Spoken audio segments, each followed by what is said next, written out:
Hi folks, this is a very different video than usual. If you notice, in pretty old videos that I made, there is someone of you, of course, asking me which kind of gear, which kind of devices, guitars and microphones and software, audio software I use for recording. So I decided to make two very special videos for those of you who decided to support me with a donation by linking to this page that you see here, to support my work, because it's a very time expanding job to figure out all the harmonies and make videos and editing the videos and posting it on YouTube. So for those of you who donate something, I made two very special videos. One is about which gear I use, and where I will explain everything about the guitars that I use, the audio interfaces, the software and the microphone, and this is the video. Another video will be about how I use them. So I will show you all the different techniques that I use when I record myself, both instrumentally or vocally.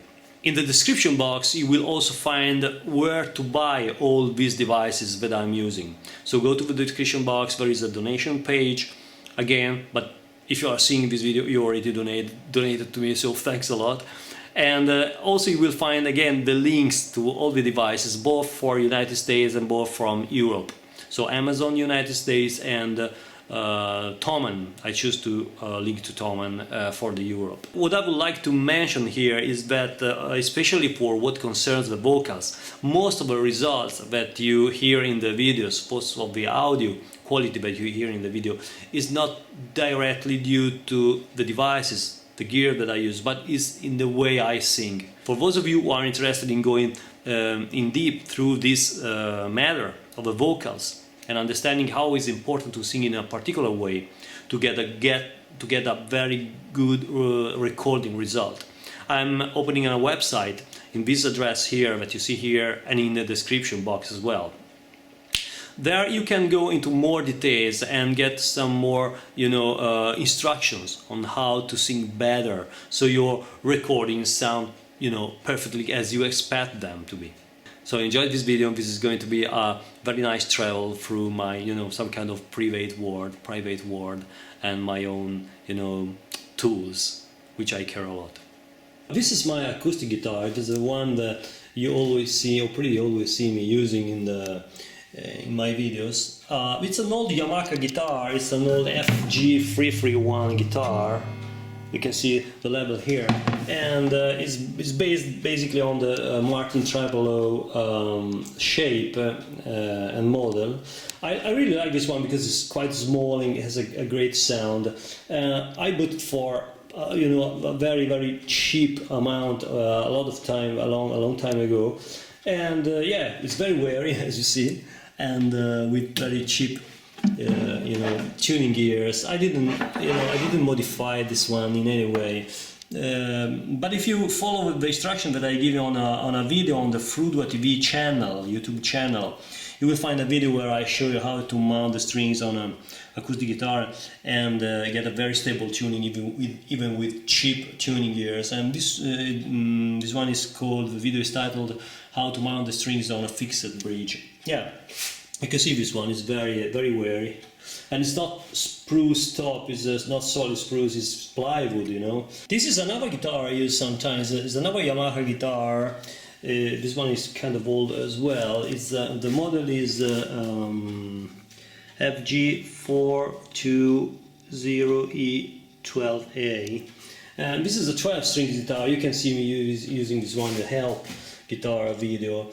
And yeah, I really like this one as well. It's more of the dreadnought shape. This one. Yeah, I like this one. It's a very good 12-string guitar. I modified that to get a very low action, and it's no more electrified, but yeah, very nice to record acoustic 12-string guitar. This is a master keyboard that I use when I record, some kind of organs and some kind of piano. It's a E-Evolution Keys 49. I really like this one. It's 4-octave. You can see here the hole, and yeah, it's kind of weighted a touch here, and very simple but very effective. When I don't use this one, I use another one that I'm going to show you now. This is the other keyboard I use. It's a Roland RD300NX, and it's a very special one. I like this one. I like the sound, the piano sound that it makes. I sold my old piano and use this one because it delivers different sounds. I never used this one for a video yet, but I will do, and the next video I will do will be a piano with a little help from my friends. By the way, this is the other keyboard, Supernatural Piano. This you see here are my headphones. These are the headphones that you always see me wearing when I record a video, and these are the headphones that I use for mixing, because I don't mix by using the iMac, because I don't have any special monitor on the iMac. I use this one, and I really love this one. They are no longer produced because they are very old ones, probably 15 years or something like this. But I like the sound. You fall down on the floor, and I managed to repair them many times. But yeah, I love them, and these are what I suggest that you use. Now, as I said, they are no longer in production, but you can find in the description link of the video, you can find some new version of this one. This sounds exactly the same. They are very, very cheap, but I like the sound. I really like this one. This is the iMac that I use for recording the videos and recording the audio. This is just a normal standard iMac with the GarageBand. So the audio I use GarageBand, and for the video I use the built-in camera here. So this is pretty simple stuff, not modified in any way, and GarageBand is also very, very, very primitive audio software, but in my opinion it's very useful, and I learned to use this one quite effectively, as you got the chance to see in the videos and the recordings that I do. And also in another video I will show you exactly how the effects that I use, and how I record the vocals, and how I record all the guitars and every sound out of it. There is no monitor. You can hear a very cheap monitor that I found that I have apart, because the original monitor of the iMac are burned off. So yeah, I use this one since a few days from now, but I don't really use them for recording. I don't really use them for mixing. For mixing I use the headphones that I show you before.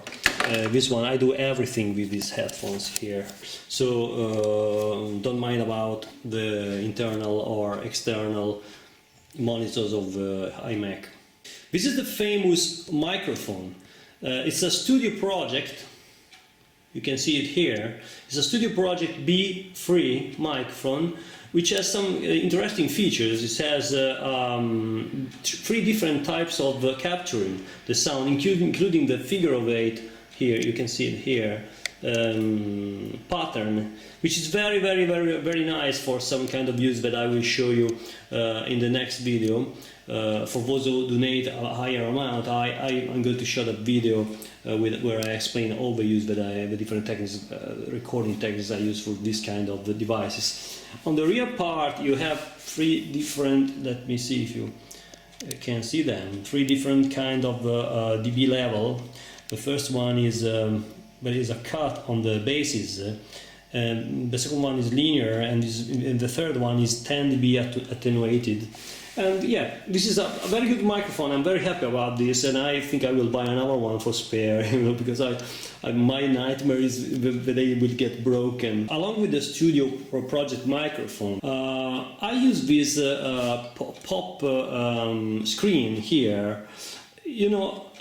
I don't use this one often, just like because in my opinion this kind of colors the vocals, but in some of the tunes that I record where there are some important P's or S or this kind of thing, especially the P's, I use this one.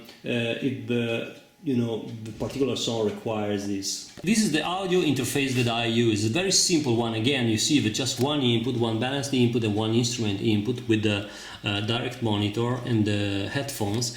And the controls are very simple as well. You've got a microphone gain, a guitar gain, and the output.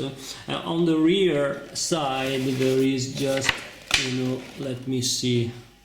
The channel 1 and channel 2 line output, and this is the phantom power if you are using an external supplied microphone like this one, very simple one. As you see, everything is very straightforward. One microphone, one single microphone audio interface into an iMac and GarageBand, so very, very, very straightforward, I think. So what is very important to sound great, to make a great sound, is the technique you're using for recording, and also how you sing is very, very important. And this will get into in a different video. This is my tuner. I'm using mainly this one now. It's a Korg DT7 chromatic tuner, and it's really good. It's a really good one, very precise and very easy to understand.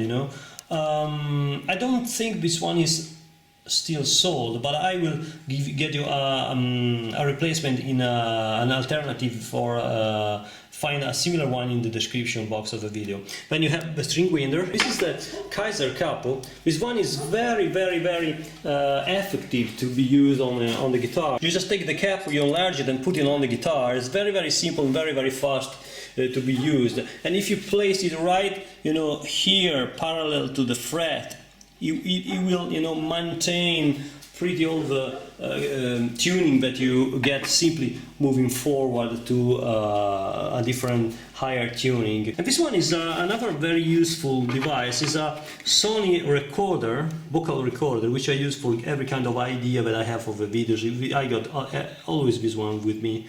It's very, very good one with a lot of memory, so you can really, really record long sessions of talk and whatever, and then you just got